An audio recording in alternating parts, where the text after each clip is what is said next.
In February 1992, Pepsi ran a contest in the Southeast Asian country Philippines that ended up killing 3 Pepsi workers and 2 citizens including a child. The contest was called the Number Fever, and the idea was simple. Every evening the television would reveal a grand winning number. Number Fever update. Tomorrow's winning number is 687. And if any Filipino had that number inside their Pepsi bottle cap, they won 1 million pesos. Pepsi congratulates the first Number Fever millionaire. It was equivalent to $40,000 US that time. This sum of money was life-changing for a Filipino, because it was equivalent to 611 times the average monthly salary of a Filipino, and that's why this contest became so popular. According to Pepsi, almost half of the country's population was actively participating in the contest. This campaign was so successful that the marketing team of Pepsi extended the campaign for another 5 weeks. And this is when things went terribly wrong. Actually, Pepsi had full control over how many winning numbers they print in Pepsi bottle cap. They always printed 2 grand prize numbers, but on May 25, 1992, the All Tonight announced that the winning number for that day was 349. It means if anyone had bottle cap with 349 written inside, they win 1 million pesos.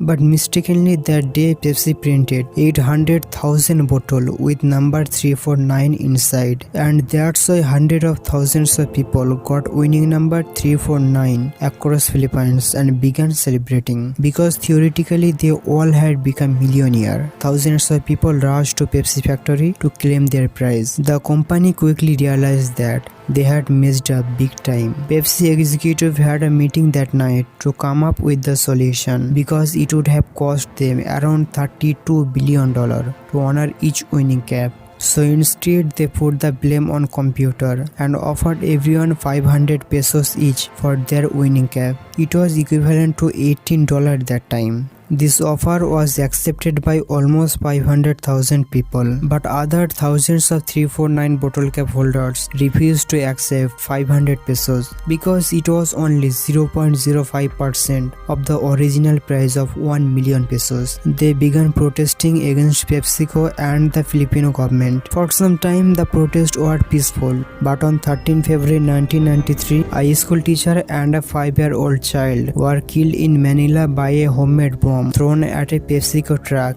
and in May 3 Pepsi employees were killed by a grenade thrown into a PepsiCo warehouse. Not only that, PepsiCo executives were receiving death threats from the protesters.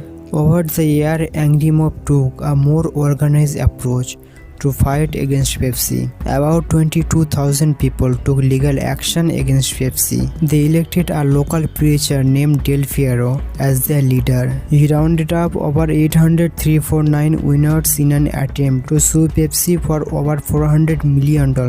Now the chaos continued well into 1993, at which point a new twist in the story started circulating.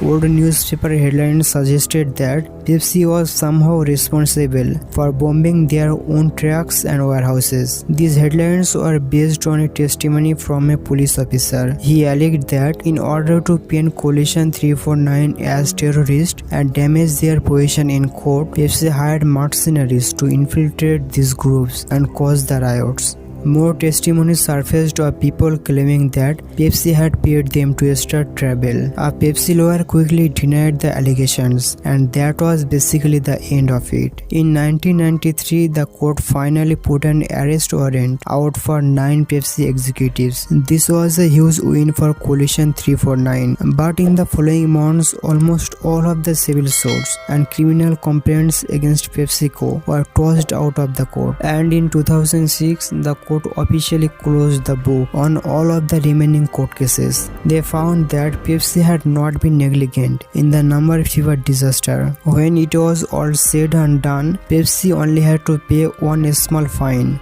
of 150,000 pesos. Many Filipinos who experienced this Number Fever disaster are still traumatized to even this day. Pepsi was recently asked for their response to the Number Fever disaster, and they came out with this statement. This event took place almost 30 years ago, and none of the executives familiar with this program are at PepsiCo anymore. We deeply regret any pain and suffering our mistake caused the people of the Philippines.